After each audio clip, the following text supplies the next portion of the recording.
کلام کے بعد آپ کا واز شروع ہوتا تھا. ایسے ہی ایک مرتبہ ہوا جبکہ ابن جوزی رضی اللہ عنہ بھی محفل میں بیٹھے ہوئے ہیں. ایک قاری نے قرآن کی تلاوت کی, اس میں کی ایک آیت لے کر حضور غوث اعظم دستگیر رضی اللہ عنہ نے تفسیر بیان کرنا شروع کیا. یہ آیت کی یہ تفسیر ہے, مطلب مراد یہ ہے, اور وہ مراد بیان کر کے یہ کس نے بیان کیا ان کا نام لے کے بیان کیا ہے. تو سیدی ابن جوزی رضی اللہ عنہ بہت بڑے محدث ہے, کوئی معمولی محدث نہیں ہے.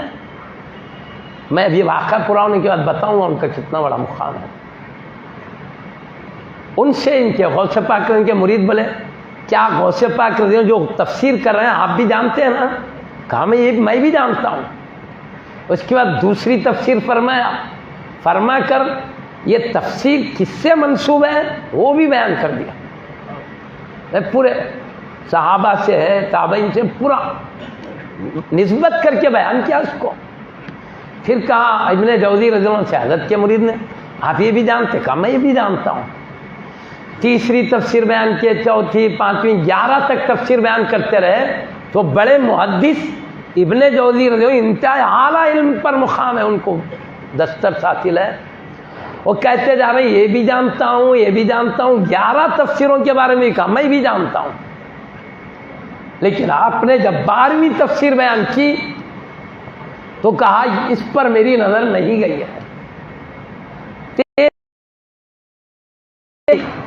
ایک ہی محفل میں 40 آیت کے 40 تفاسیر کر دیا آپ نے.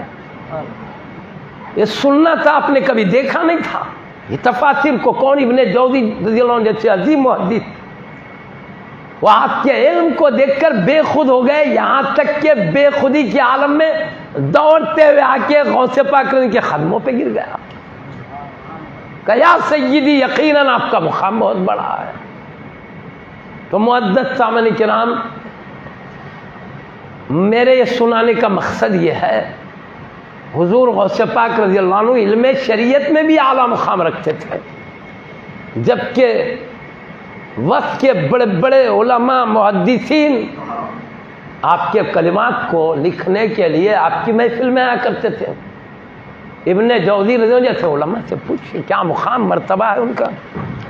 میں بتاؤں, انہوں نے حدیث کا اتنا کام کیا ہے. ابن جوزی رضی اللہ عنہ نے ان کے بارے میں لکھا ہے, حدیث تشریح توضیح وغیرہ لکھتے لکھتے اس کے بارے میں مختلف مضمونوں کو لکھتے لکھتے پہلے زمانے میں لکڑی کا قلم چھل کے اس کی نوک سیاہی میں ڈباتے تھے, سیاہی میں کپڑا وپڑا ڈال کے ڈبا کے اس سے لکھتے تھے پہلے کرتے. ابھی تھوڑے زمانے سے ختم ہوگا اس کا سلسلہ, تو اس کے لیے چھلنا پڑتا ہے, نوک باریک کرنا پڑتا ہے, لکڑی کا قلم ہوتا ہے وہ.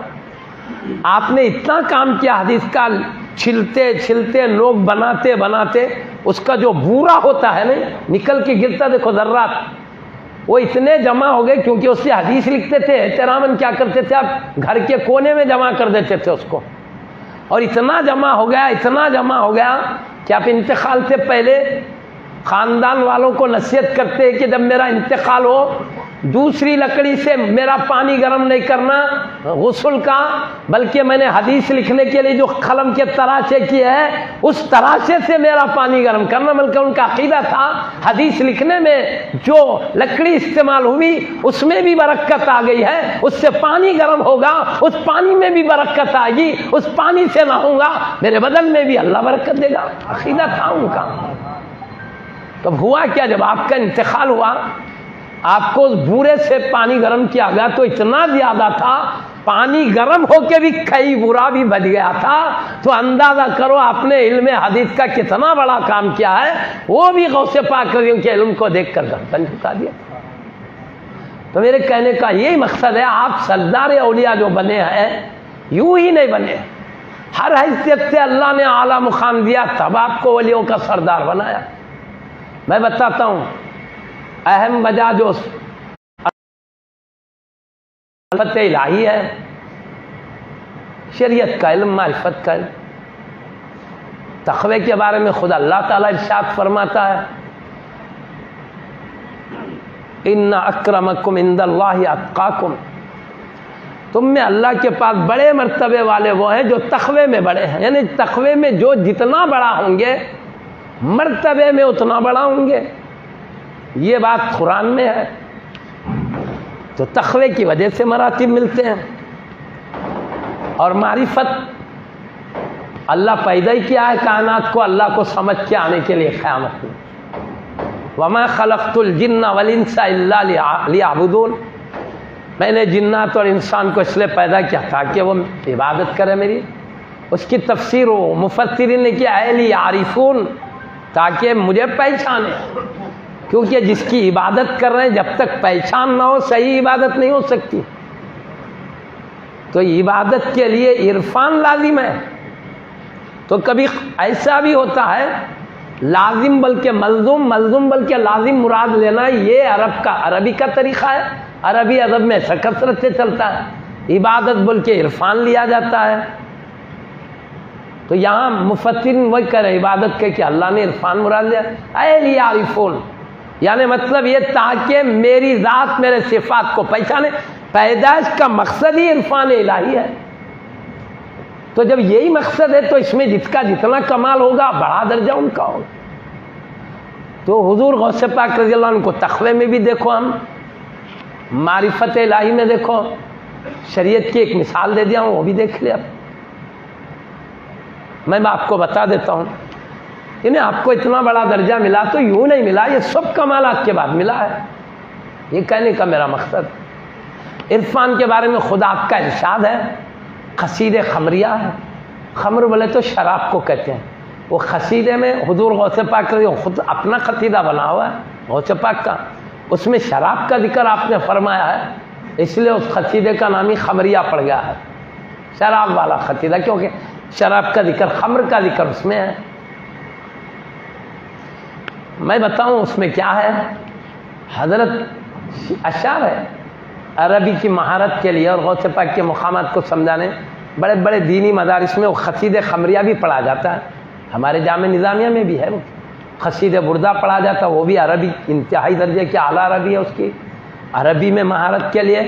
پھر اس میں حبیب پاک کی عظمتیں بیان کی گئی ہے، حبیب پاک کی سیرت ہے، تاکہ وہ بھی حاصل ہو، عربی ادب میں بھی مہارت حاصل ہو، اس لیے قصیدہ دینی مدارس میں پڑھائی جاتی بڑی جماعتوں میں۔ قصیدہ خمریہ میں ایک شعر میں بتاتا ہوں، آپ کیا فرماتے ہیں، سقانی الحب کاسات الوصالی فقلت لخمرتی نحوی تعالی، مجھ کو محبت الہی نے قرب کے پیالے پلائے، محبت الہی نے قرب کے پیالے پلائے، فصیح عربی ہے۔ اس کا سادے لفظوں میں کیا مطلب ہوتا ہے، اللہ نے مجھے محبت دے کے اپنے قریب کر لیا، محبت نے قرب کے پیالے پلائے، محبت دے کے اپنے قریب کیا۔ کیوں؟ جن کو جس سے جتنی زیادہ محبت ہوتی ہے وہ اس سے زیادہ قریب ہوتا ہے، پکی بات ہے۔ جس سے جس کو جتنی محبت زیادہ اتنا زیادہ قریب ہے، تو پکی بات۔ تو وہی فرما رہے آپ، محبت نے مجھے قرب کے پیالے پلائے، یعنی اللہ نے اپنی بے پناہ محبت دیا، دے کر اپنے قریب کر لیا۔ اللہ کی محبت، میں ایک بات بتاؤں کیسی ہونا چاہیے، کم سے کم محبت ایک بزرگ نے سکھایا، وہ بول کے ہمیں غوث پاک کی محبت تو بہت اعلیٰ ہے، محبت کی وجہ سے تو مقام پائے ہیں۔ ایک مرتبہ ایک ولی کے پاس ایک شخص آئے، آ کے بولے اللہ سے محبت کرنا سکھاؤ، بولے۔ تو وہ ولی کیا بولے معلوم، ایک 10-15 کتے پالو، اس کے بعد میں سکھاؤں گا، بولے۔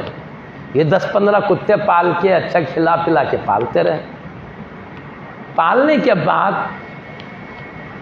بولے پھر میرے پاس آنا، وہ آئے۔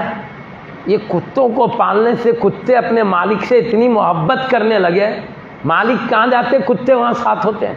اب یہ ولی کرنے آئے تو پورے کتے ساتھ آئے، تو وہ ولی کیا بولے، خبردار، یہ کتوں کو ساتھ لائے تو میں محبت نہیں سکھاؤں گا، اکیلے آنا، کتے ساتھ نہیں۔ اچھا ٹھیک ہے ایسا کریں گے، واپس چلے گئے۔ اب یہ آ رہے ہیں کتے بھی ساتھ ہیں، محبت ہو گئی ہے، تو ان کو ڈانٹ رہے، ڈپٹ رہے، غصہ کر رہے، مگر کتے ساتھ نہیں چھوڑتے ہیں۔ پھر بھی چاہتا ہے. اب آ کے بولے حضرت میں ووٹ ڈانٹا ووٹ ڈپٹا سن رہے نہیں میری بات, چھوڑ رہے نہیں پیچھا, میں مجبوراً خاموش بیٹھ گیا. نہیں جب تک ساتھ آئیں گے میں نہیں سکھانے والا محبت, بالکل ساتھ نہیں لائے تو سکھاؤں گا. بولے پھر لگ گیا اب کیا تو دیکھ لوں گا. بلکہ اب کتے آ رہے ہیں تو ڈانٹ رہے تو نہیں سن رہے, لکڑی لے کے وہ مارے پیراں ہاتھاں سب زخمی ہو گئے, ہڈیاں وہ ہو گئے. اتنے مار کھا کے بھی پھر پیچھا نہیں چھوڑے, پھر ساتھ. ان کو رحم آ گیا ولی کو, میں جتنا کرنا تھا کوشش کیا ہے. پھر آئے, پھر آ کے کیا کرے ولی کو بولے حضرت میں پوری کوشش کیا, ڈانٹا ڈپٹا مارا, پورے مارا کھا کے بھی پھر میرے ساتھ ہی آ رہے. تو ولی بولے کتنے دن پالا ہے تم نے ان کو؟ 10-12 دن پالا ہے, 15 دن جو بھی کھاؤ. بولے 15 دن پالے تم نے, 15 دن تک تم نے پالا ہے تو وہ کتے تمہیں کو اتنا چاہنے لگ گئے. رب العالمین تو بچپن سے ابھی تک پالتے آ رہا ہے, ساری زندگی وہ عطا کر رہا ہے. کم سے کم تم اللہ سے اتنی تو محبت کرو جتنا کتے تم سے محبت کرتے ہیں. تھوڑے دن میں یہ محبت, تو تم تو زندگی اللہ کی عطاؤں سے گزارتے ہو, تو تم کم سے کم اتنی محبت. بولے اللہ کی محبت ضروری ہے. اسی لیے ہم دیکھتے مومنوں کی قوت بھی دیکھتے ہیں, ان پہ بم بھی برسے, اللہ کی محبت کو نہیں چھوڑتے. مزائل بھی چل جائے تو دیکھ لے گی دنیا, وہ اللہ کی محبت چھوڑنے والے نہیں ہیں. وہ مٹ جائیں گے, کٹ جائیں گے, مگر رب کی محبت نہیں چھوٹے گی. یہ محبت الہی ہے. کیونکہ عام مومن کو بھی اللہ نے شان دیا ہے, تو ولیوں کے تاجدار کی محبت کا کیا عالم ہوگا, سمجھ سکتے ہیں. کہتے سقان الحب کا سات الوصالی. کیا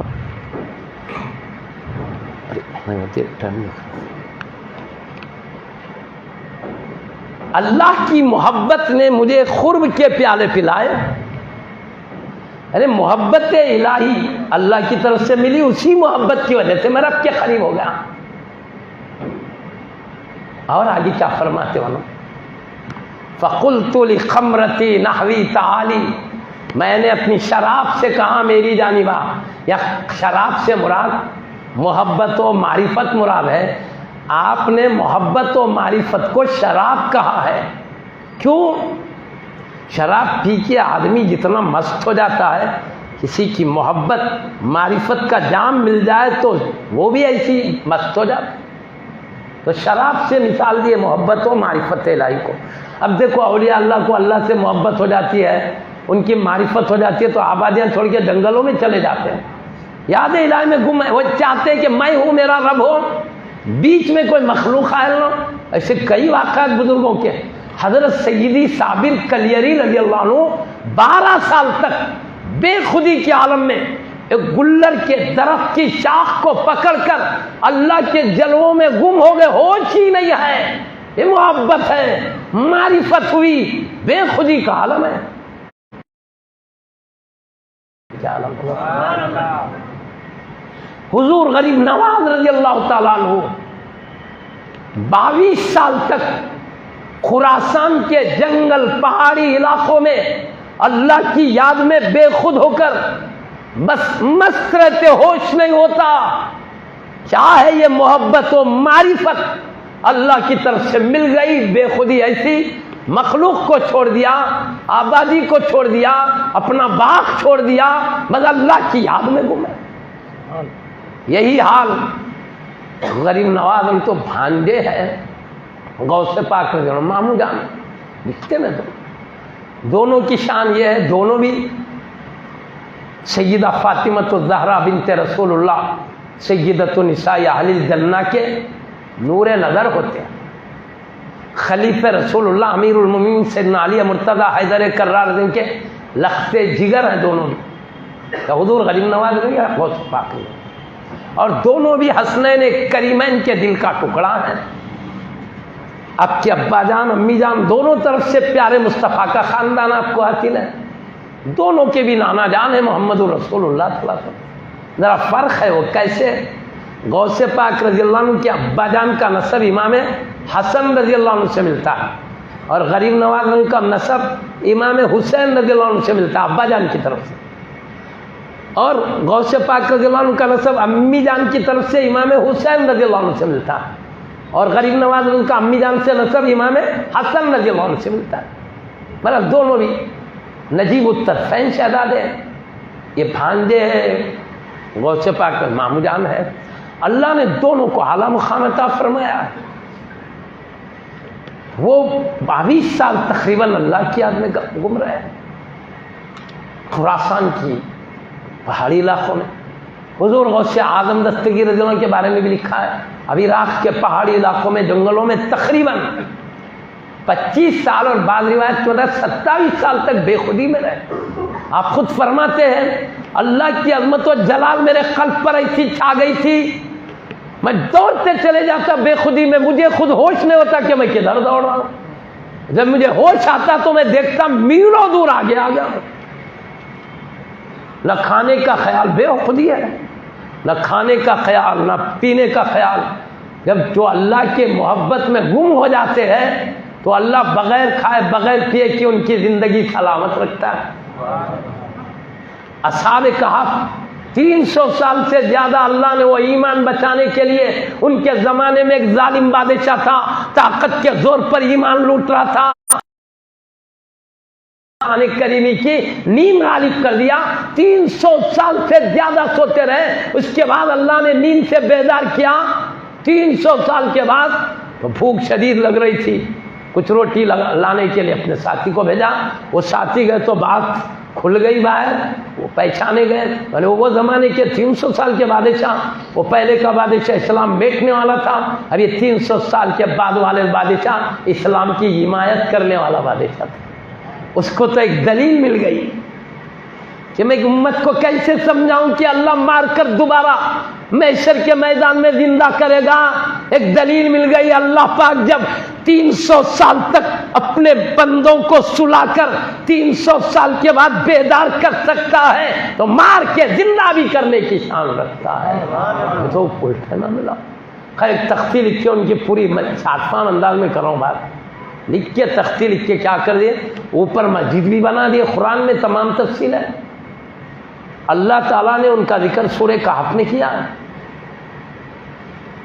بلکہ اللہ دوستوں کو بھی چاہتا ہے، دوستوں کے چاہنے والوں کو بھی چاہتا ہے۔ ایک کتا ان کے پیچھے پڑا تھا، وہ جا رہے ہیں، کتا بھی ایمان بچانے جا رہا ہے۔ اب کتا ہے تو بھو بھو کرا تو تلاش کرنے والوں کو نہیں مل جاتے ہیں، کوئی دکھ رہے بلکہ کتے کو اس کو دور بھگا دینا چاہتے تھے، نہیں آنا، لیکن سنتا نہیں تھا، کتا پیچھے ہی پڑتا تھا۔ یہ اصحاب کہف کا کتا الگ ہے، وہ ولیوں کا کتا الگ، میں بولا تو وہ ولی بولے تو کتا الگ ہے۔ یہ آ رہا ہے قرآن میں ذکر ہے، بول رہا ہوں تو کتے کا۔ اب ہوا ہے کیا معلوم، یہ ڈرا رہے تو جا رہا نہیں کتا، بہت ڈرا رہے تو اللہ نے بولنے کی صلاحیت دے دیا۔ قرآن کی تفسیر میں تو بات بول رہا ہوں، کتا کیا بولتا ہے، لا تطردونی انی احب احباب اللہ، اے اللہ کے دوستو اپنی دربار سے مجھے مت ٹھکراؤ، کیونکہ میں اللہ کے دوستوں سے محبت کرنے والا ہوں۔ دیکھو اللہ کے دوستوں سے کتے نے محبت کیا تو سورہ کہف اٹھا کے دیکھیے، رب سے محبت کرنے والے دوستوں کا بھی ذکر قرآن میں، وہ 7 اولیاء اللہ کا، ان سے محبت کرنے والے کتے کا بھی اللہ نے ذکر کیا ہے، وَكَلْبُهُمْ بَاسِطٌ ذِرَاعَيْهِ بِالْوَتِينِ، اور ان کا کتا ان کے چوکھٹ پر اپنے ہاتھ بچھائے بیٹھا ہے۔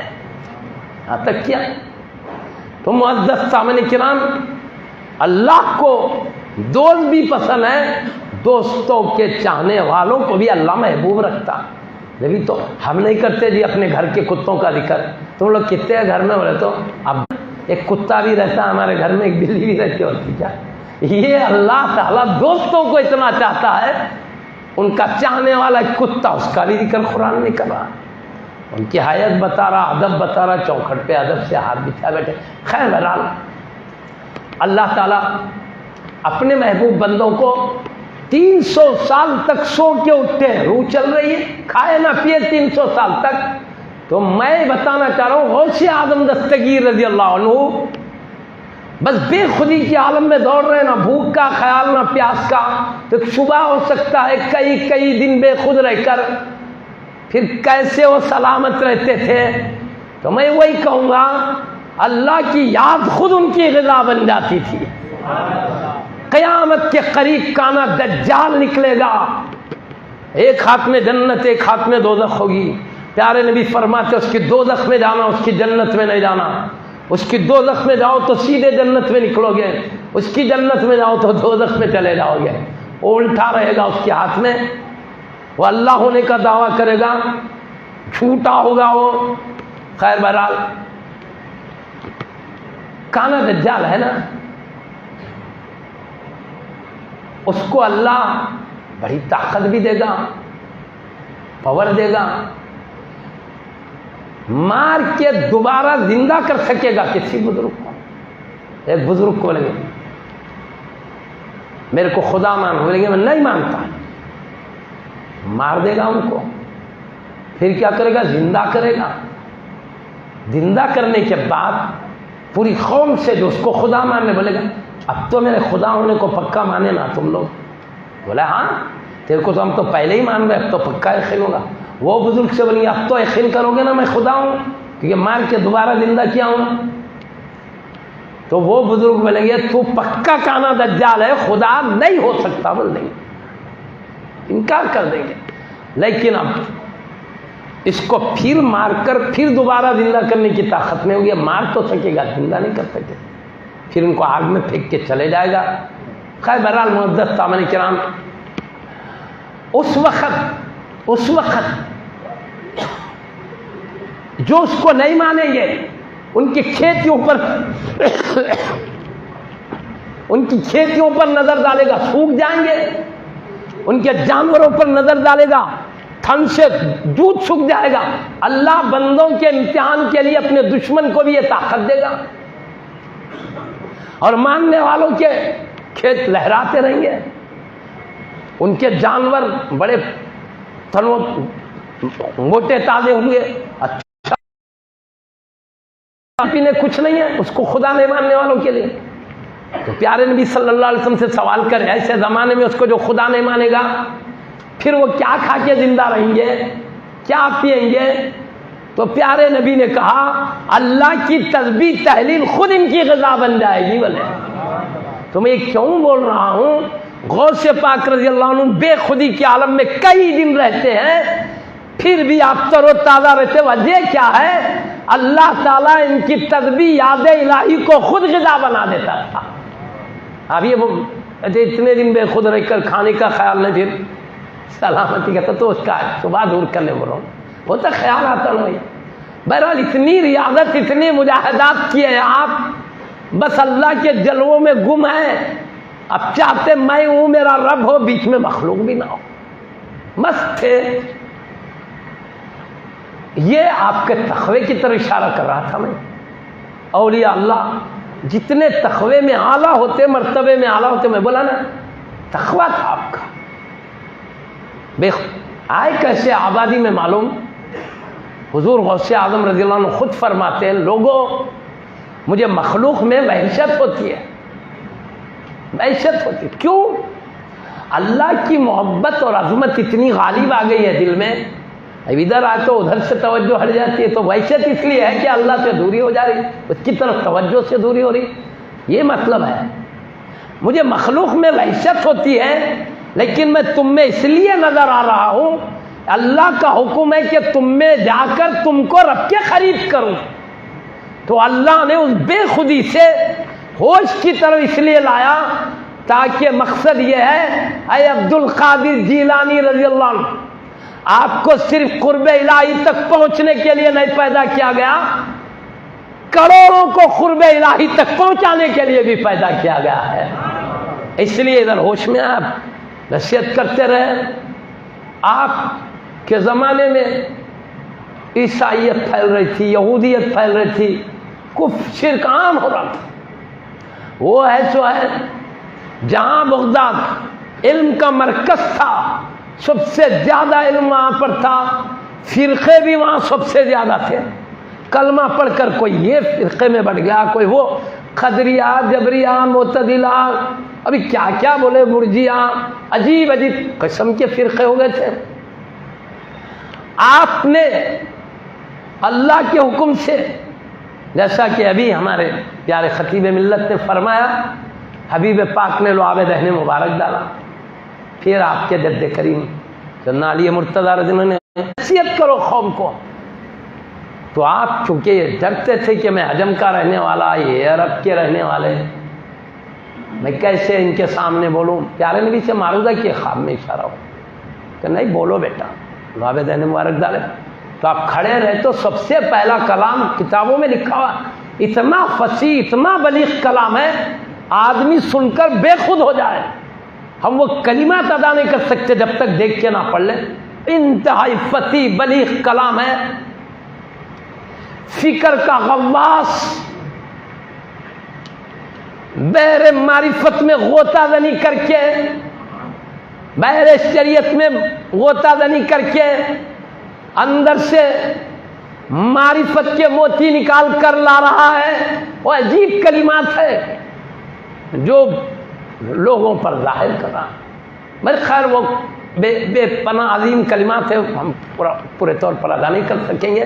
پہلی مرتبہ جو کلام کیا، آپ عجم کے رہنے والے ہی، آپ ہی گیلان کے رہنے والے، عجمی علاقہ ہے، آپ بغداد گئے تھے، صرف وہاں بہت بڑا مدرسہ نظامیہ ہے جو علم کا مرکز تھا، دنیا میں سب سے بڑھ کر علم ہوتا تھا، وہاں پر آپ شریعت علم کو اعلیٰ درجے تک پانے کے لیے گئے تھے، اس کا نام مدرسہ نظامیہ، ہمارے حیدرآباد دکن میں جو نظامیہ مدرسہ، اس کا نام بھی جامع نظامیہ ہے، یہ بھی نظامیہ وہ بھی نظامیہ۔ میں کہتا ہوں یہاں غلام پڑھتے ہیں، وہاں آقا پڑھتے ہیں، بہرحال وہاں جو علم آپ نے پڑھا اسی کا فیضان یہیں پر جاری ہے، اللہ کا احسان ہے۔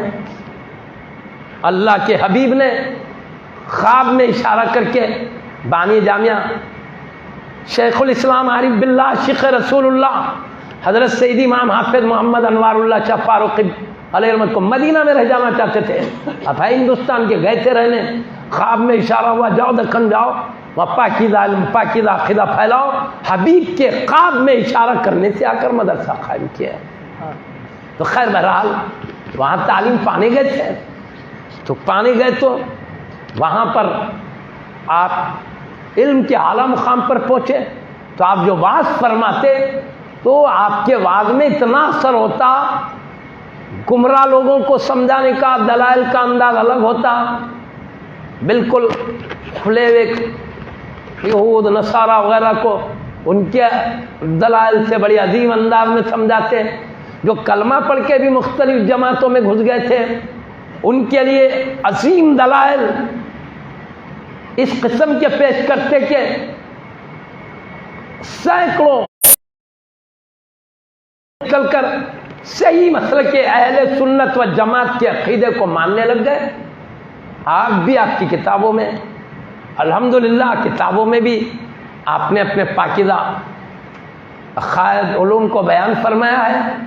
آپ چونکہ حنبلی تھے، فتویٰ امام احمد بن حنبل رضی اللہ عنہ اور امام شافعی کے قول کے مطابق دیا کرتے تھے، لکھا ہوا ہے۔ تو معزز سامعین کرام، آپ کو اللہ تعالیٰ نے اس قسم کی شان عطا فرمایا، علم دیا بھی، امت کو علم پہنچا کر ان کو ہدایت کرنے کی شان بھی عطا فرمایا۔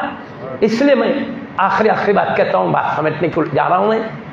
ایک مرتبہ آپ گزر رہے، اتنی کوشش کی، یہ تو کافر لوگ مومن ہو گئے، یہود و نصارہ ایمان کی دولت سے مچر ہو گئے، کلمہ پڑھنے والے جو مختلف فرقوں میں بٹ گئے تھے، عقیدہ حق کو اپنایا، اس کے ساتھ کئی بدعمل لوگ آپ کی انتہائی عظیم نصیحت کی بنیاد پر اتنا اثر ہوتا کہ آپ کے بات پر کئی لوگ بے ہوش پڑ جاتے تھے محفل میں، بلکہ بعض وقت بات کی روح پرواز کر جاتی تھی خوف الہی سے، وہ جلالی واز بھی ہوتا تھا اللہ کا خوف دلانے میں۔ بالکل کتابوں میں لکھی ہوئی بات کہہ رہا ہوں، اپنے دماغ سے نہیں، اندازے سے نہیں لگا رہا ہوں، بڑی ہوئی بات کہہ رہا ہوں۔ آپ کا یہ اثر تھا، ہزاروں لوگوں نے توبہ کر کے نہ صرف اسلام کے موافق پاکیزہ زندگی گزارنے لگے، بلکہ آپ کی تربیت، نگاہ کرم، دعاؤں کی برکت سے ولایت کے اعلیٰ مقامات طے کرنے لگے۔ تو اسی وجہ سے، کیونکہ وہ دور اتنا خطرناک تھا، میں کہہ رہا ہوں نا، ایک طرف کھلا ہوا کفر تھا، ایک طرف کلمہ پڑھ کے بھی بھٹکنے والے لوگ ہیں، ایک طرف بدعملی، بد اخلاقی، ہر قسم کی گمراہی کے اندھیریاں پھیلے ہوئے۔ ایسے نازک موقع پر حضور غوث پاک رضی اللہ عنہ کی کوششوں کی برکت سے ایک انقلاب آیا، ہدایت، اچھے اعمال، اچھے اخلاق کے انوار چمکنے لگے۔ اس لیے اللہ نے خود آپ کو آپ کی شان بتانے کے لیے اسلام کو ایک انسانی شکل میں بھیجا آپ کے پاس۔ آپ جا رہے ہیں تو ایک کمزور آدمی کی شکل میں ایک آدمی نظر آیا، ایک شخص، کہا یا سیدی عبد القادر جیلانی مجھے اوپر اٹھائیے، پڑا ہوا ہے زمین، اٹھانا شروع کیا تو جیسا جیسا آپ اٹھا رہے ہیں طاقتور، تندرست نوجوان، قوت والا پہلوان بن کر کھڑے ہو گیا، کمزور جا کے جوان بن گیا آپ اٹھاتے ہی۔ کہنے لگا غوث پاک جانتے ہو میں کون ہوں؟ کون ہے تم؟ تو کہا میں دین اسلام ہوں، اللہ کے حکم سے شکل میں آیا ہوں، جو زمین پر پڑا ہوا تھا کمزور حالت میں، جو مجھے تم دیکھ رہے تھے، میری وہ حالت ہو گئی تھی، یعنی لوگ اسلام سے دور ہو گئے تھے، صحیح عقیدوں سے دور ہو گئے تھے، شریعت کے احکام سے دور ہو گئے تھے، میرا عالم یہ ہو گیا تھا، لیکن آپ کی مدد کی وجہ سے آج میں اتنا تندرست ہو گیا ہوں، آپ محی الدین ہے، یہ کہنے لگا دین، یعنی دین کو زندہ کرنے والے۔ یہ واقعہ پیش آیا، کتاب میں لکھا ہوا ہے، یہ واقعہ پیش آیا تو آپ کہتے ہیں محی الدین کے نام سے اس سے پہلے مجھے کوئی نہیں پکارتے تھے، لیکن جیسے ہی میں مسجد میں گیا لوگوں کے دلوں میں اللہ نے عجیب بات ڈال دی، میرے کو پہلے کوئی محی الدین کے نام سے نہیں پکارتا تھا، جیسے واقعہ پیش آیا میں مسجد میں جا رہا ہوں، ہر شخص مجھے یا محی الدین کے نام سے یاد کرنے لگے۔ اللہ نے دل میں بھی ڈال دیا، اسلام کو بھی اس شکل میں بھیج کر بتا دیا، آپ کی دست مبارک سے مجھے یہ قوت توانائی ملی ہے۔ تب اسلام کے اعلیٰ مقام پر فائز نہیں تھے، قرب الہی کے ہی مقام پر فائز نہیں تھے، بلکہ ہزاروں لوگوں کو ہدایت کے اعلیٰ مقام تک پہنچائے ہیں، قرب الہی کی انتہائی بلندیوں تک پہنچائے ہیں۔ یہ اعلیٰ مقامات اللہ نے غوث سمدانی رضی اللہ عنہ کو دیا، یہ تمام کمالات، پھر اس کے اوپر حبیب کا شہزادہ بنایا، خاندان بھی عظیم، تقویٰ بھی عظیم، علم شریعت بھی عظیم، علم معرفت و طریقت بھی عظیم، سب بڑی بڑی مقامات دے کر آپ کو سید الاولیاء بنا دیا اللہ جسے چاہے جو چاہے مقام عطا فرما دے۔ ہم تو اللہ کے عطاؤں کے آگے اپنی گردن جھکاتے ہیں، جن کو جو مقام دے اللہ ہم ان کے عظمتوں کے آگے گردن جھکانے والے۔ معزز سامنے کے نام، اب میں اپنی بات ختم کر دیتا ہوں، بہت ٹائم ہوا ہے آپ کا،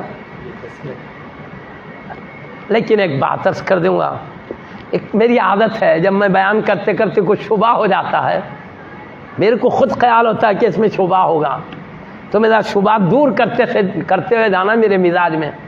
میں نے آپ کو کہا اسلام ایک کمزور آدمی کی شکل میں ظاہر ہوا غوث پاک کی خدمت بابرکات میں، آپ نے اٹھایا تو قوت آئی، تو ایک سمجھ میں آتا ہے کہ اسلام کوئی جسم تو ہے نہیں، یہ کیسے جسم بن کر آلا تھا بھائی، کچھ کتاب میں لکھ دیا گیا ہوگا، ایسا کیسا اسلام جسم کی شکل میں آ جائے گا، خیال ہوتا نا۔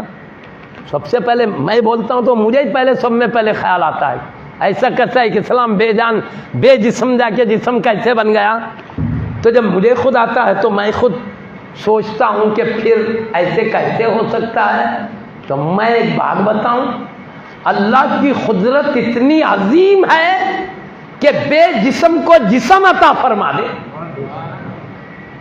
میں نے ایک حدیث پڑھا ہے، جب انتقال ہو جاتا ہے کسی کا، خبر میں جاتے ہیں وہ عبادت گزار بندہ، ارے عبادتوں کے ساتھ کچھ گناہ بھی ہو جاتے ہیں، وہ غلطیاں بھی ہوتے ہیں، تو نمازی تھا، نماز کونے میں حسین شکل میں آ جاتی ہے تاکہ اس کو انس و راحت ہو، روزہ ایک حسین شکل میں آ جاتا ہے، زکوٰۃ ادھر آ جاتی ہے، صدقہ ادھر آ جاتا ہے، اطراف سے خبر کے اندر گھیر لیتے ہیں تاکہ یہ انتقال کرنے والے کو ان کی عبادتوں کی برکت سے خبر میں سکون رہے۔ ابھی ہم کوئی ہمدرد نہیں، کوئی مونس نہیں، بے کسی بے بسی کا جگہ ہے، تنہائی کی جگہ ہے، ایسے ٹائم میں عبادتیں حسین شکل میں آتی ہے تاکہ ان صلاحت ہو۔ اب کچھ گناہ بھی ہو جاتا ہے تو عذاب کا فرشتہ وہاں بھی پہنچتے ہیں، وہ عذاب کا فرشتہ آتا ہے اندر، تو نماز کہتی ہے بھائی یہ بندہ ابھی دنیا کی مصیبتوں آفتوں سے ابھی تو نکل کے ابھی آرام کر رہا ہے، ہم تم کو خلل ڈالنے نہیں دیں گے آرام میں۔ نماز ناکام ہو جائے تو روزہ باہر کر لیتا ہے، بھائی جائیے آپ، اللہ کو جتنا فرشتے پسند ہے اس سے زیادہ عبادتیں پسند ہیں۔ اب یہ کہتے ہیں آپ جائیے، ابھی اللہ کا بندہ دنیا کی مشکلات مصیبتیں سہ کر نکل کے آیا ہے، آرام کرنے دیجیے، یہ کر دیں گے باہر۔ تو وہ صبر ہوتا نہیں مشکلات پر، جو صبر کرتا ہے بندہ وہ ایک کونے میں رہ کے بولے گا میں دیکھ رہا تھا تم لوگ اگر کمزور پڑ جاتے عذاب کے فرشتے کو خبر کے باہر کرنے میں تو میں آگے بڑھ کر ان کو باہر کر دیتا۔ یہ حدیث ہے، یعنی صبر کوئی جسم نہیں ہے، نماز کوئی جسم نہیں۔ ارے اپنی جسم سے جھکنے کا نام نماز ہے، رکوع میں جانے، سجدے میں جانے، قاعدے میں جانے کا نام نماز ہے۔ نماز خود کوئی جسم ہے کیا؟ نماز ہی کا جسم ہوتا ہے، نماز کا خود جسم نہیں ہوتا ہے۔ روزے کا کوئی جسم نہیں، بھوکے رہنے کا نام روزہ ہے، وہ بھی کوئی جسم نہیں کیا جی؟ نہیں ہے۔ اللہ کی قدرت دیکھیے، قبر کے اندر بے جسم کو جسم کر کے عطا کر رہا ہے، قدرت الہی کہتے ہیں اسے۔ جب عبادتوں کو اللہ جسم کی شکل میں ظاہر کر سکتا ہے، اسلام کو بھی غوث پاک کے لیے شکل میں ظاہر کرے تو کوئی تعجب نہیں۔ اچھا آپ دیکھیے مشہور حدیث ہے، زکوٰۃ نہیں ادا کرنے والوں کے لیے ہے، وہ زکوٰۃ جو نہیں ادا کرتے ان کی جو سونا ان کا چاندی جو ہے نا وہ گنجے سانپ کی شکل بن جائے گا، سانپ کی شکل جی، بن کے آ کے زکوٰۃ ادا نہیں کرنے والوں کو ڈسے گا، بلکہ ہے محشر کے میدان میں وہ بھاگے گئے میں پیچھے پڑ کے ڈسے گا۔ کون زکوٰۃ ادا نہیں کرے تو سونا چاندی، کہ تو بھی سونا چاندی سانپ ہو سکتا کیا جی؟ سانپ بن سکتا، گنجا سانپ، لیکن اللہ کی قدرت چاہے تو سونا چاندی کو اللہ سانپ کی شکل میں بنا دے۔ اس طرح اور ایک حدیث سنا دیتا ہوں تاکہ اطمینان ہو۔ جب جنتی جنت میں، دوزخی دوزخ میں جائیں گے، جتنے گناہ گار دوزخ میں گئے وہ سب نکال کر جنت میں لا لیے جائیں گے۔ اب پیور منکرین دوزخ میں رہ جائیں گے، پیور مومنین جنت میں رہ جائیں گے۔ اولیاء، ابدال، اقطاب، اغواث، انبیاء، رسول سب ادھر، باقی ادھر۔ ایک گناہ گار بھی ہے تو معاف کر کے لا لیا جائے گا، بالکل مکمل ایمان والے آ جائیں گے۔ جب اللہ کہے گا اے جنتیوں آؤ، یہ بولیں گے کیا بھائی؟ گناہ گار، کوئی پرانے گناہ کی وجہ سے سزا تو نہیں دی جانے والی ہے؟ ڈرتے ڈرتے آئیں گے بعض لوگ۔ ادھر دوزخیوں کو بھی بلایا جائے گا آئیے، وہ کہیں گے اب کیا دوزخ سے نکلنے کا وقت تو نہیں آ گیا، خوشیوں سے آئیں گے۔ مگر ان دونوں کے سامنے حدیث شریف میں آیا ہے موت کو کالے دمبے کی شکل میں لایا جائے گا، کالے دمبے کی شکل میں لا کر جنتیوں دوزخیوں کے سامنے ذبح کر دیا جائے گا۔ اللہ فرشتوں کو حکم دے گا، فرشتہ ذبح کر دے گا۔ ذبح کرنے کے بعد اللہ کے حکم سے فرشتے کہیں گے اے جنتیوں تمہیں مبارک ہو، تمہیں کبھی موت نہیں آئے گی، ہمیشہ نعمتوں میں رہو گے، اللہ کے رحمت و کرم میں رہو گے، مبارک ہو تمہیں فضل الہی۔ انہیں بولیں گے اے دوزخیوں کبھی تمہیں موت نہیں آئے گی، کم سے موت تو آتی تو بچے نکلنے راستہ نکلتا، ہمیشہ اس میں رہو گے۔ تو جنتی خوشیوں سے جھومتے ہوئے لوٹیں گے، یہ پریشانیوں میں اضافہ کے ساتھ لوٹیں گے۔ ہے اب بولو موت جسم سے روح کے الگ ہونے کا نام موت ہے؟ موت کوئی جسم ہے کیا جی؟ لیکن حدیث میں آیا ہے جنتیوں دوزخیوں کے بیچ میں موت یہ ہے کہ موت جیسے بے جسم کو کالے دمبے کی شکل میں لا سکتا ہے، اسلام جیسے بے جسم کو بھی غوث پاک کے لیے جسم کی شکل میں لائے، کوئی تعجب نہیں۔ شریعت تو ثابت کر رہی ہے کہ ایسے کئی واقعات موجود ہیں، اللہ اپنی قدرت سے بے جسم کو بھی جسم عطا فرما دیتا ہے۔ میں اس لیے کہا شکوک ہوں گے کہ کیسا جسم میں آ گیا، اللہ کی قدرت سے ہوا۔ ایسے کئی واقعات ہیں قدرت سے جسم بننے کے، بے جسم کے جسم بننے کے۔ تو میں اس لیے کیا ہوں تو خیر بہرحال حضور غوث پاک ان کی عظمت یہ شاندار ہوئی۔ میں آخری بات ایک کہہ کے رخصت ہوتا ہوں۔ میں چاہتا ہوں ایک قصہ بھی ہو تاکہ وہ یاد رہتا ہے۔ یہ علمی باتیں کیا ہے بھائی، ذرا سر پہ گراں بھی گزرتی ہے، وہ جلدی بھول بھی ہوتی ہے، قصے سینے میں لگے ہوئے۔ ایک قصہ سنا دیتا ہوں۔ حضرت غوث پاک رضی اللہ عنہ اس نے ریاضت، مجاہدات، علم، سب محنت کرنے کے بعد بڑے مرتبے دیا، تو تب آپ کہیں جا کے آپ میں وہ تصرف و شان اللہ نے عطا کیا جو اوروں کو ملنا مشکل۔ اللہ جو اولیاء اللہ کو شان دیتا ہم لوگوں کو نہیں ملتی ہے۔ حضور غوث پاک رضی اللہ عنہ کو بھی ایک نرالی شان اللہ نے دیا۔ میں آپ کو ایک واقعہ سنا کر بات ختم کروں۔ آپ کے زمانے میں ایک صاحب تھے، وہ کہتے تھے کیا ہے غوث پاک ان کو لوگ سید الاولیاء کہہ رہے ہیں، غوث سمدانی کہہ رہے ہیں، روشن ضمیر کہہ رہے ہیں، دستگیر کہہ رہے ہیں، کیا کیا کہہ رہے ہیں بھائی؟ وہ نماز پڑھے تو ہم نہیں پڑھتے کیا؟ انہوں روزے رکھتے تو کیا ہم نہیں رکھتے؟ عبادت ہم بھی کر رہے ہیں۔ ایسا ان کو بڑے ان کے دل میں شکوک شبہات تھے، مگر معزز سامنے کرام فرق ہے نا۔ جیسے اللہ والے کی جو عبادت ہو سکتی ہے عام بندے کی کیسا ہوں گی بولو؟ اللہ ان کے قلب پر معرفت کے دریا درواں کر دیا۔ ابھی میں معرفت کا ذکر کرتے کرتے شعراں واقع نہیں بولا، اور وہ بولے تو ٹائم بہت ہوتا، بولوں گا بھی نہیں، مگر معرفت میں بھی آپ تاجدار بنائے گئے ہیں، اس کو چھوڑ دیتا ہوں میں۔ تو اتنا ہے کہ دل کی آنکھ سے اللہ کے جلوے دیکھا کرتے ہیں ولی، جو جتنے زیادہ بڑے ولی ہے اتنا زیادہ جلوہ بہتر دیکھتے ہیں۔ اب عام آدمی بھی عبادت کرتا ہے، مگر رکعت مان کے کھڑا ہے رب کے دربار میں، اس کے خیالات کہاں ہیں؟ آج گھر میں کیا سودا لانا ہے، آج مجھے کہاں کیا کام کرنا ہے، میری ڈیوٹی کب شروع ہو کے ختم ہونے والی ہے، ٹائم بڑھ تو نہیں جا، دماغ دنیا میں چلے جاتا ہے۔ اور اللہ کا ولی عبادت کرتا ہے، اللہ میں گم ہو کے کرتا ہے، اور دو عبادتوں میں فرق ہوگا نہیں ہوگا۔ اور وہ بعد میں عبادت بھی کرتے ہیں، دل میں کوئی اچھی کار لے کے جا رہا ہے، دل میں آتا اس کی اس کو ڈھونس لگ گئی تو اچھا تھا، اچھی کار دیکھنا نہیں چاہتا۔ آج کل دنیا میں ہو ایک اچھی بلڈنگ بنا رہا، اس کی بلڈنگ گر گئی تو اچھا تھا، پسند نہیں آ رہا اس کو ترقی کرنا۔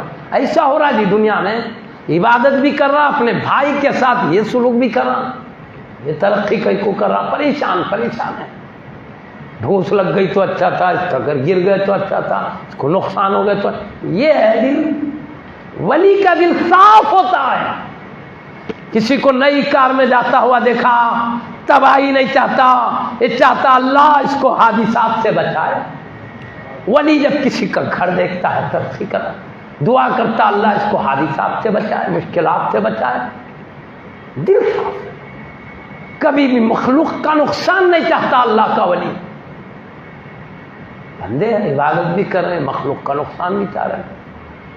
اللہ والے نہیں ہے، خیر چاہتے، اتنا اپنے لیے بھلا چاہتے، اپنی اللہ کے بندوں کے لیے اتنا بھلا چاہتے، وہ پاکیزہ دل کے ساتھ عبادت کرتے ہیں۔ میرے کہنے کا مقصد عبادت کو دیکھ رہے ہیں، کس پاکیزہ قلب کے ساتھ وہ عبادت کرتے ہیں، کتنی طاقتور روح کے ساتھ عبادت کرتے ہیں، ان کی عبادتوں میں کتنا اللہ کے عظمت و جلال میں فنائیت ہے، وہ نہیں دیکھ رہے ہیں۔ ہے کدھر بھی خالہ تو پڑھ لے تو برابری ہو جاتی کیا جی؟ تو خیر بہرحال وہ تو خیر بڑے بزرگوں بعد میں بڑے مقامات پائے ہیں، تو حضرت کو خیال ہوتا تھا کیا حضرت کو اتنا غوث پاک کو سید الاولیاء تاجدار اولیاء کہا جاتا ہے۔ ایک دن کیا ہوا، ظہر کا ٹائم تھا، وہ ضرورت کے لیے جنگل میں جا رہے، پہلے کے لوگ جنگلوں میں بہت جاتے تھے، جنگلوں کی طرف جا رہے تھے تو اذان کی آواز آئی، وہ بھی کہاں سے؟ غوث پاک ان کی بغداد کی جامع مسجد میں سے آئی۔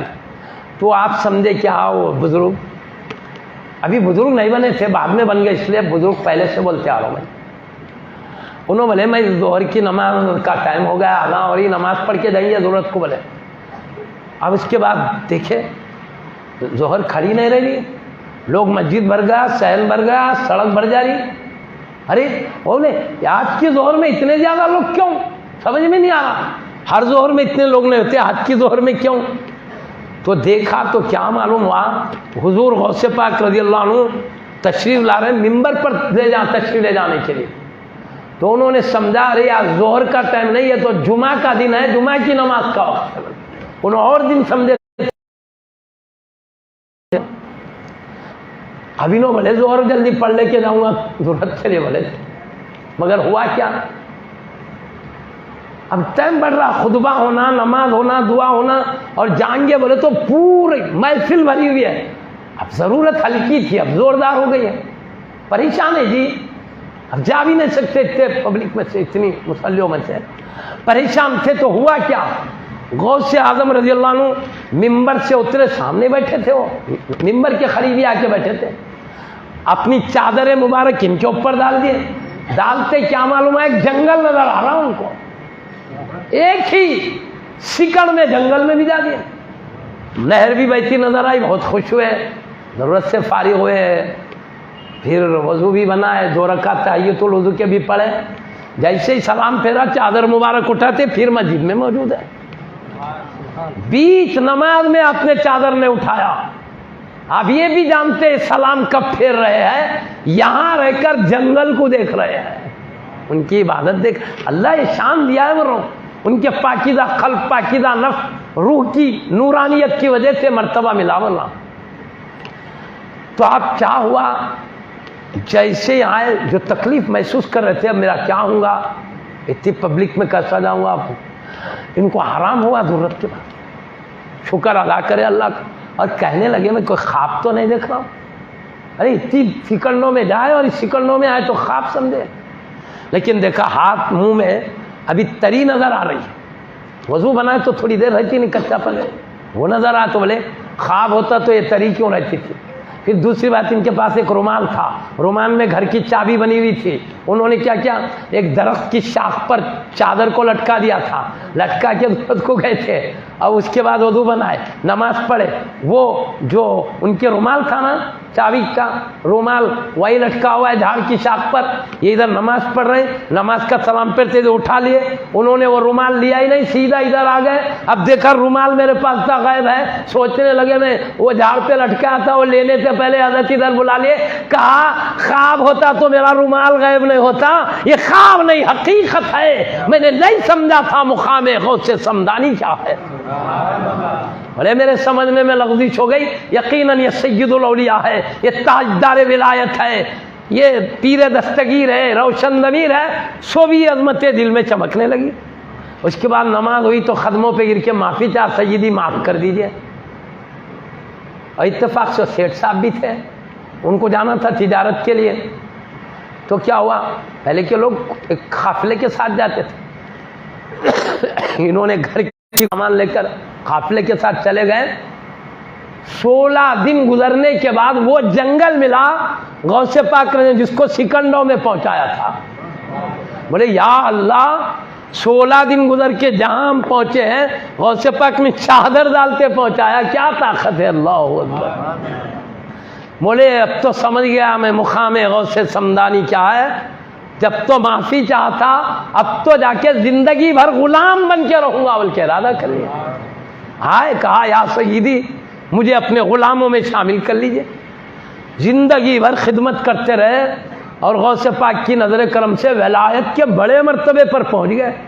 کسی زمانے میں غوث پاک کی عظمتوں میں شک کرتے تھے، مگر اب ولایت کے اعلیٰ مراتب پر پہنچ گئے. غوث پاک کی کوشش ہو، نگاہ کرم کی برکت سے. معزز سامعین کرام، میں غوث پاک کے تصرف کو بتا رہا تھا، کتنی روحانی پاور طاقت اللہ نے دیا. میرا بات اب یہی ختم ہو جانے کی ہے، لیکن سوال یہ ہے شبہ دور ہونے کا. ایسا کیسا ہو سکتا ہے ایک سیکنڈ میں اتنی دور چلے جائے، ایک سیکنڈ میں یہاں آ جائے. یہ شبہ دور کر دے تو بات ختم ہو جائے گی. صرف شبہ دور کرنے بولوں، ورنہ یہاں پہ بات ختم ہے. اس کو دور کرنے کا کیا طریقہ ہے معلوم؟ جب دل میں شبہ ہے دور کرنے یا تو قرآن کے آیات تک پہنچنا یا حدیث تک پہنچنا۔ اب ہم آیات ربانی کی طرف آپ کے ذہن کو لے جائیں گے۔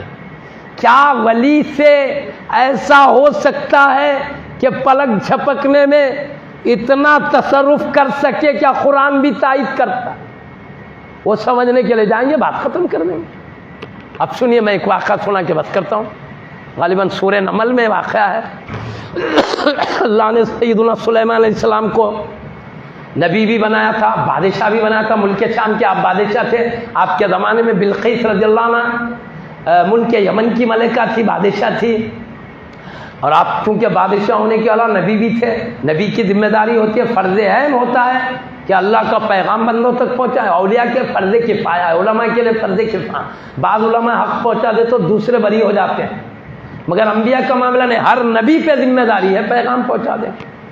ذمہ داری عوام پہ بھی پہنچائیں، رعایا پہ بھی پہنچائیں، بادشاہوں پہ بھی پہنچائیں، کمزوروں پہ بھی طاقت ہر ایک کے پہنچانا ہے۔ تو آپ کیا کریں؟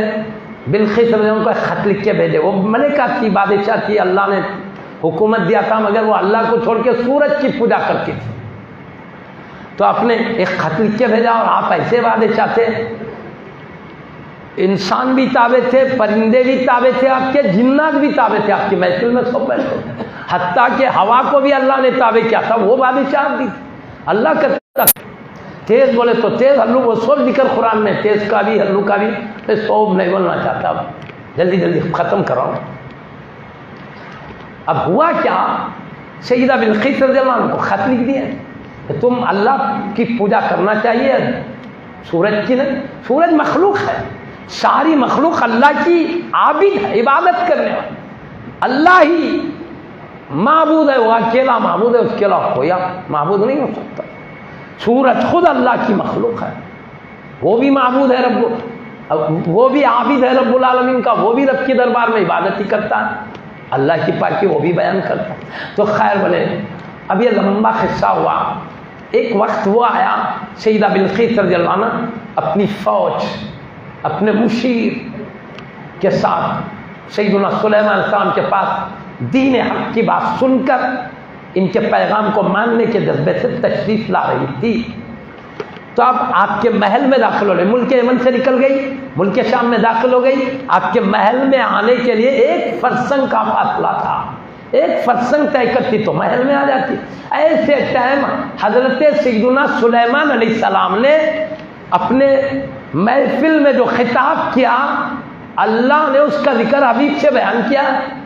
کیا آپ نے کہا محفل والوں سے، یا ایھا الملأ ایکم یاتینی بعرشها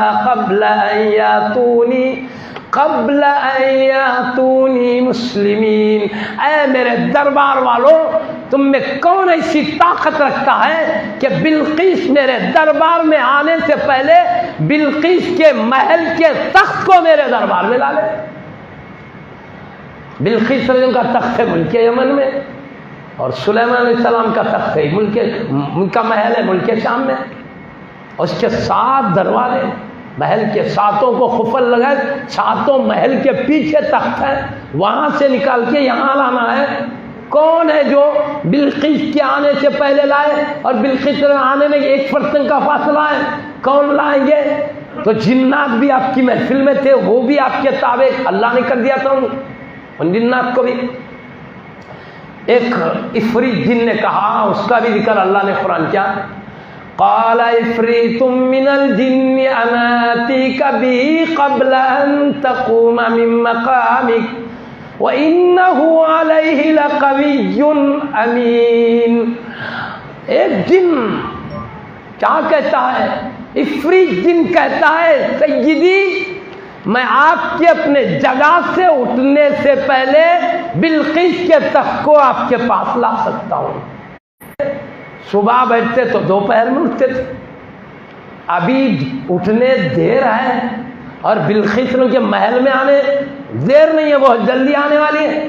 کہا یہ اٹھنے تک کا نہیں چلے گا، بلقیس رضی اللہ عنہ قریب آ چکے ہیں، ان کے آنے سے پہلے کون لا سکتا ہے؟ تو بڑے بڑے طاقتور جن بیٹھے ہوئے ہیں، مگر کسی جن میں اتنی طاقت نہیں کہ کہہ سکے کہ بلقیس رضی اللہ عنہ کے آپ کے محل میں آنے سے پہلے لا سکتا ہوں. طاقتور جن بھی خاموش ہے. ایسے ٹائم میں ایک اللہ کے ولی آپ کے ساتھ بیٹھے ہوئے تھے. تفسیروں میں ان کا نام آصف بن برقیہ رضی اللہ عنہ لکھا ہوا ہے. آپ کیا کہتے ہیں پیارے نبی سے؟ اللہ قرآن میں ذکر کر رہا ہے قال الذی عنده علم من الکتاب. اس نے کہا جس کو اللہ نے کتاب کا کچھ علم دیا تھا انا آتیک بھی قبل ان یرتد الیک طرفک. اے پیارے نبی میں اس تخت کو آپ کے پلک جھپکنے سے پہلے لا سکتا ہوں. اور وہ تخت کوئی معمولی نہیں تھا. وہ جن جو بولا تھا نہیں لاتا ہوں آپ کے اٹھنے سے پہلے تو اس کے ساتھ چل. وَإِنَّهُ عَلَيْهِ لَقَوِيٌّ امین بھی بولا تھا. میں اس کو لانے پر قوت بھی رکھتا ہوں امانت دار بھی ہوں بولا. تو تفسیر میں لکھا اپنے آپ کو قوت والا کیوں بولا, اپنے آپ کو امانت دار کیوں بولا؟ تو لکھا ہے قوت والا اس لیے بولا وہ ملائکہ کا تخت 80 گز لمبا 40 گز چوڑا 30 گز اونچا تھا. تو کتنا وزنی نہ ہوگا. بڑے بڑے فوجی افسر بیٹھتے تھے, مشیر بیٹھتے تھے, وہ بلندیوں پہ جاتے. تو کہنے کا مطلب وہ بہت وزنی ہے تو کیا میں وزنی چیز کو سنبھالنے کی طاقت رکھتا ہوں. یہ مقصد ہے جن کا. اور امانت دار کیوں کہا؟ وہ ملائکہ عورت ہوتی ہے. عورتیں زیب و زینت کو پسند کرتی ہیں اور ان کو زیب دیتا بھی ہے زیب و زینت. تو پورے تخت کو ہیرے جواہرات سے مزین کر کے رکھی تھی. تو یہ کہتا امانت دار مطلب وہ تخت کو لاتے لاتے کوئی ہیرا کوئی جواہرات میں سے کوئی چیز غائب نہیں کروں گا. یہ مطلب تھا امانت سے پہنچاؤں گا, یہ مطلب تھا. لیکن اٹھنے سے پہلے کہا. اور یہ ولی کیا کریں آپ کے پلک جھپکنے سے پہلے. اب تفسیر میں جو لکھا ہے وہ عرض کرتا ہوں. تفسیر میں لکھا ہے حضرت نے اللہ کے ولی نے, وہ نبی نہیں تھے, فرشتہ نہیں تھے, جن نہیں تھے, ایک اللہ کے ولی تھے. انہوں نے کیا کہا آپ کی اپنی جگہ سے اٹھنے سے پہلے لا سکتا ہوں. تو اتنا کہا حضرت اب یمن کی طرف نظر اٹھائیے. بولے سلیمان صاحب یمن کی طرف دیکھ کے نظر مستقرا عنده قال هذا من فضل ربی. جب سلیمان نے تخت کو اپنے پاس موجود پایا تو کہا یہ میرے رب کے فضل سے ہے. میرے رب کا مجھ پر اتنا فضل ہے, میرے غلاموں کو یہ شان دیا ہے تو مجھے کیا کیا نہیں نوازا ہے. شکر ادا کرنے لگے. تو یہ قرآن میں بھائی کئی کو پڑھا معلوم ہے آپ کو. ایک اللہ کے ولی نے سینکڑوں میل دور کے تخت کو پلک جھپکنے سے پہلے لایا. یہ قرآن میں ہے. جب سلیمان علیہ السلام کے زمانے کے ولی پلک جھپکنے سے پہلے